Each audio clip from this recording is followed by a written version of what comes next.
Olá, tudo bem? Eu sou o professor Vitor João Alves e você está participando da 20ª Semana Universitária da Universidade de Brasília e da terceira Semana do Turismo, Trilhando Caminhos, Traçando Histórias. Esta é a ação intitulada Resistência Espacial Negra a partir das rodas de samba do Distrito Federal do Brasil, estruturada no formato de 4 mini-cursos com duração máxima de 30 minutos cada. Nossos encontros irão tratar dos seguintes temas. Encontro 1, a formação do Distrito Federal do Brasil. Encontro 2, o movimento do samba no Distrito Federal.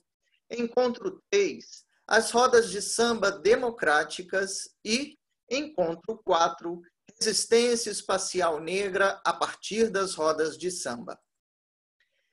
E este é o nosso primeiro encontro sobre a formação do Distrito Federal do Brasil. Antes de entrar diretamente no tema deste encontro, vale explicar sobre a origem da ação. Ela é fruto da tese de doutorado intitulada As Rodas de Samba do Distrito Federal Brasileiro, Patrimônio Territorial Latino-Americano, Expressão de Resistência Espacial Negra, defendida no ano de 2019 no programa de pós-graduação do Departamento de Geografia da Universidade de Brasília.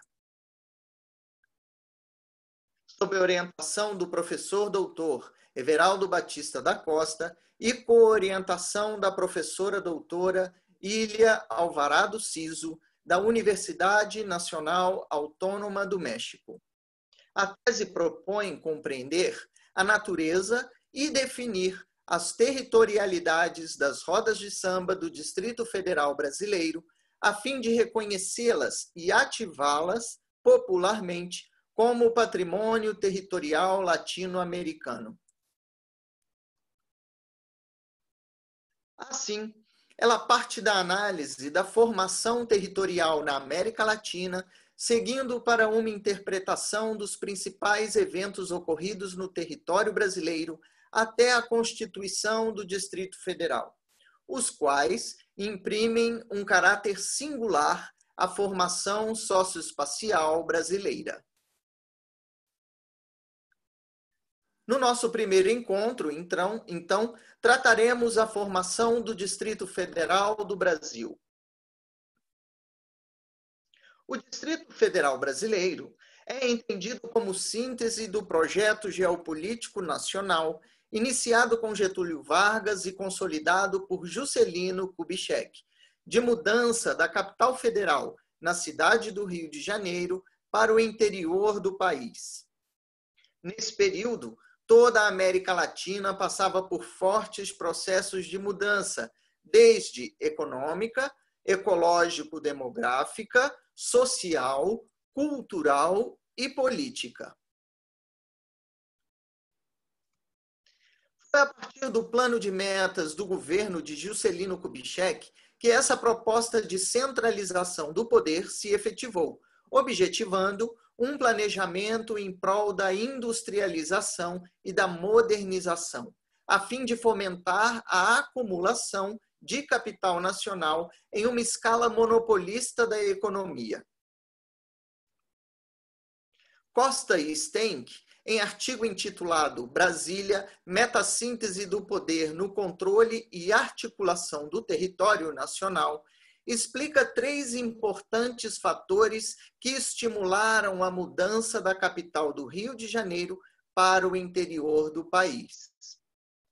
O primeiro fator, tomar a nova capital como ponto central entre a zona produtora industrial do Sudeste e as novas fronteiras em expansão ao centro-oeste e ao norte do país. O segundo fator, direcionar os esforços para uma potencialização e integração nacional, embasados numa ideologia de superação do subdesenvolvimento econômico via desenvolvimento industrial, pela intervenção do Estado.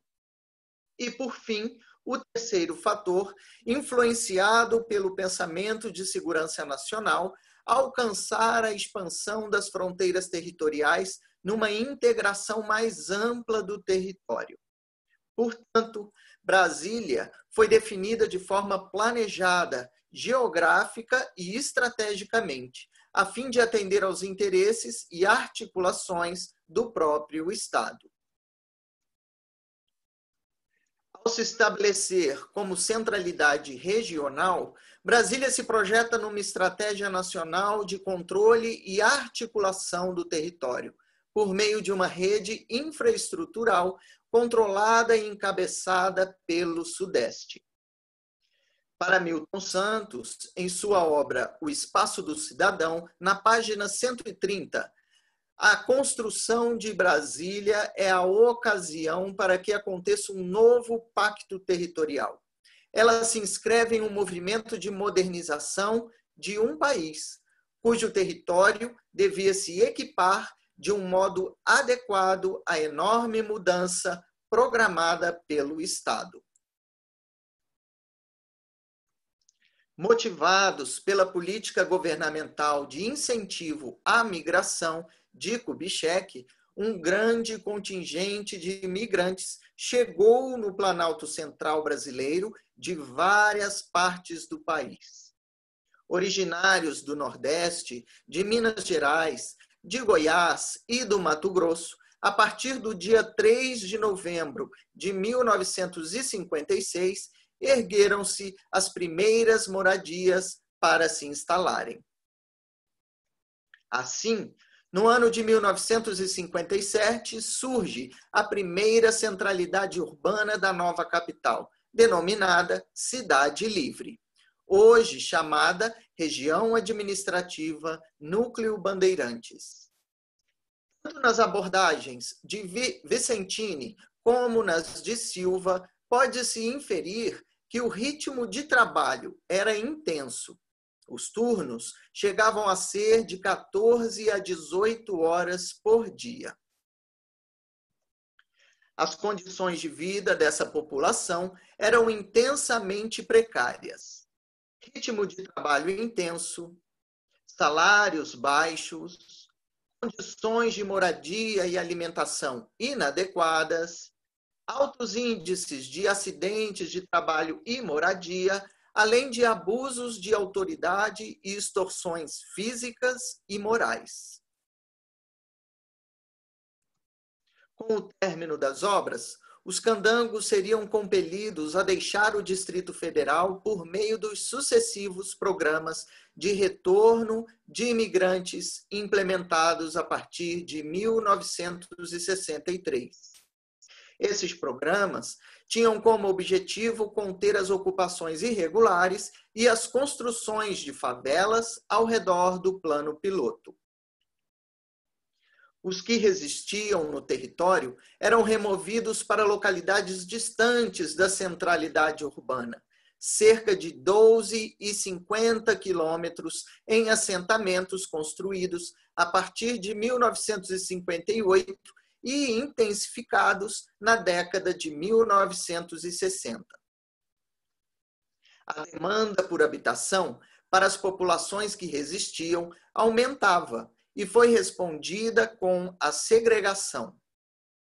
O governo desenvolveu um processo de urbanização extensivo e periférico, concentrando essa população em espaços afastados de Brasília, dando origem, assim, às regiões administrativas.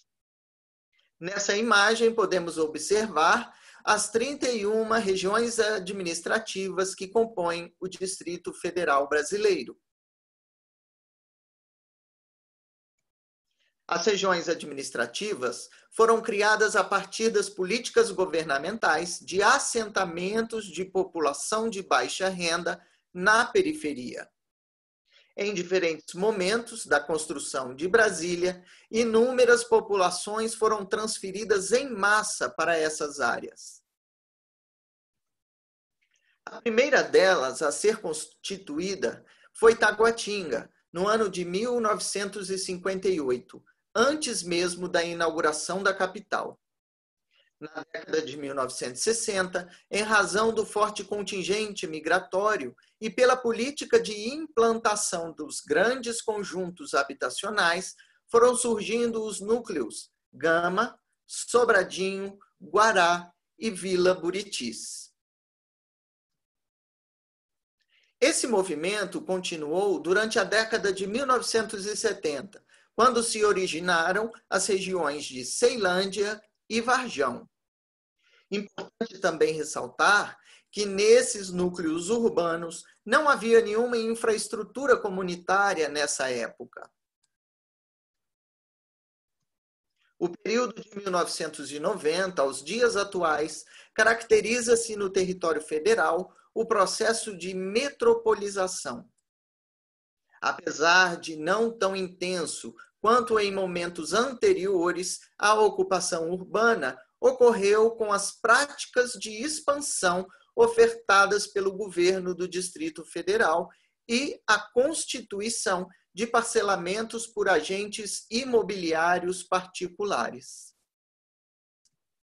Outras determinantes também influenciaram a periferização da capital federal brasileira, como em tantas outras capitais latino-americanas, tal como o processo de tombamento e controle patrimonial do plano piloto, que visa preservar a arquitetura e o plano urbanístico original.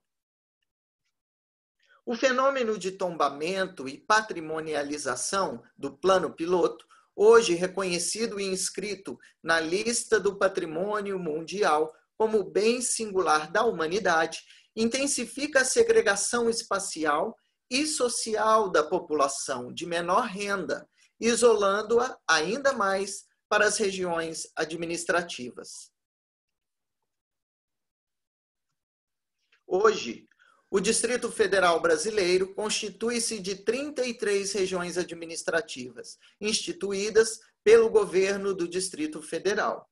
Estima-se uma população de 3.015.268 pessoas no ano de 2019, sendo que no último censo, realizado em 2010, identificou-se 2.570.160 pessoas, conforme dados do IBGE.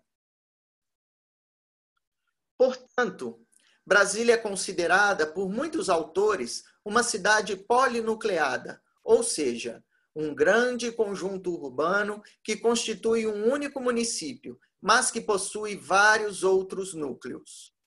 O plano piloto, sede dos órgãos públicos, planejado como centralidade do poder estatal, e as regiões administrativas, que possuem formas de organização espacial próprias e particulares. É nesse contexto de transformações no território, de segregações e violências sociais, que o movimento do samba se concretiza no Distrito Federal e as rodas de samba democráticas se materializam como resistência espacial negra. Mas essas questões serão melhor tratadas no nosso próximo encontro da ação, as rodas de samba como resistência espacial negra no Distrito Federal do Brasil. Até lá! Antes de encerrar, gostaria de apresentar as referências que fizeram parte desta apresentação. A tese de doutorado, As Rodas de Samba do Distrito Federal Brasileiro, Patrimônio Territorial Latino-Americano, Expressão de Resistência Espacial Negra. O artigo Brasília, Metassíntese do Poder no Controle e Articulação do Território Nacional, de Everaldo Batista Costa e Valdir Stenck. Dados do Instituto Brasileiro de Geografia e Estatística. A obra O Espaço do Cidadão, de Milton Santos. A obra História de Brasília, um sonho, uma esperança, uma realidade, de Ernesto Silva. E a obra A Capital da Geopolítica, de José William Vicentini.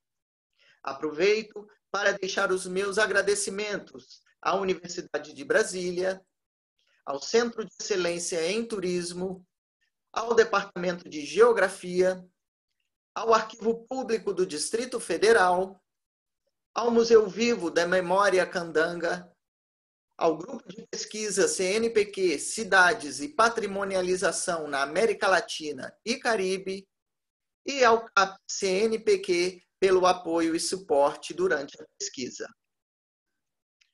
Agradeço a oportunidade e até o nosso próximo encontro.